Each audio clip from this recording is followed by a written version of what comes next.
So, Benny, we met in Istanbul last time when I was visiting your production. So, where are we now?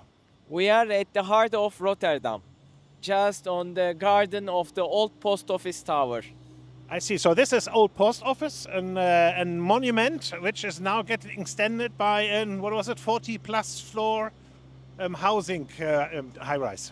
Exactly, 43 floors, up to 156 meters high. 156 meters. Well, that's nice.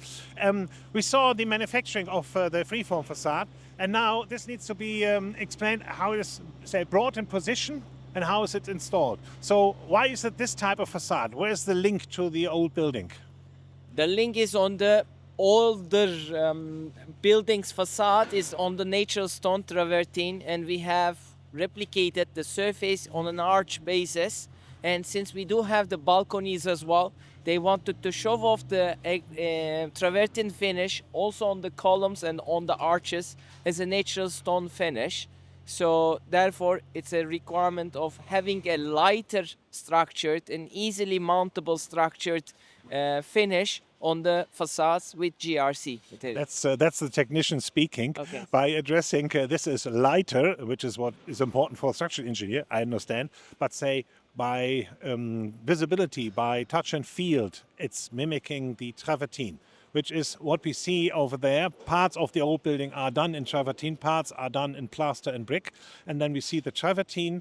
And I remember you took samples from that for your molds, and then the freeform facade is done like this as a setting. Yeah, I get it. Now I'd like to see it. Let's go. Okay, let's go.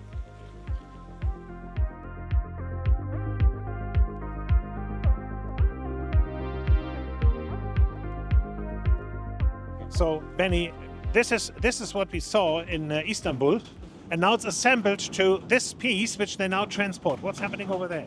Yeah, they are using these created pieces and putting above the styrofoam pieces, and with this small crane, they are attaching these three arch pieces together above the styrofoam, and they will lift first these three pieces to the top, to the, let's say, the place that where should they install the material, and then they will be adding the column parts just on the sides of left and right separately to this frame as well.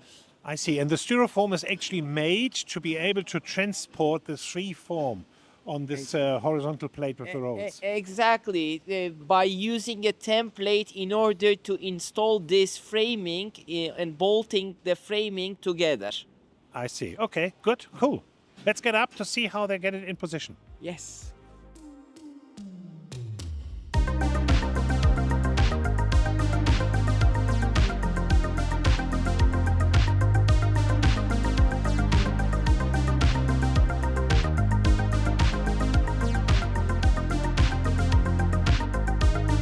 So, Benny, we saw how it was lifted, and now it's to be installed. How does that work? As you see, we lifted up the arch, and then we have added the side columns as well to the, let's say, framed and bolted them. And the quality team is checking every bolt, each bolt on the special torquing, and they mark it with green color. And then they add to the ceiling a heat insulation, so to be covered of the balcony's upper part with a heat insulation as well. And then they are covering the unitized facade on the back, and the whole facade is cladded. That's an interesting one. So, say the outer cladding comes first.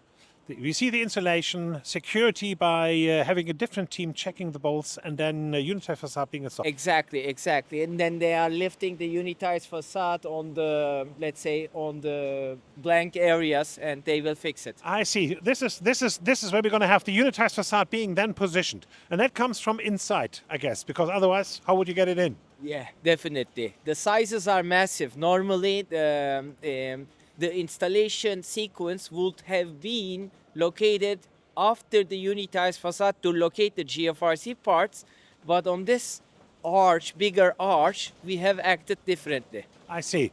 Makes sense by logic, but that means that, say, also the interior, this area here has to be empty enough to be able to lift things into a position. I see. Okay. Thanks, Benny. Thanks for showing. Good.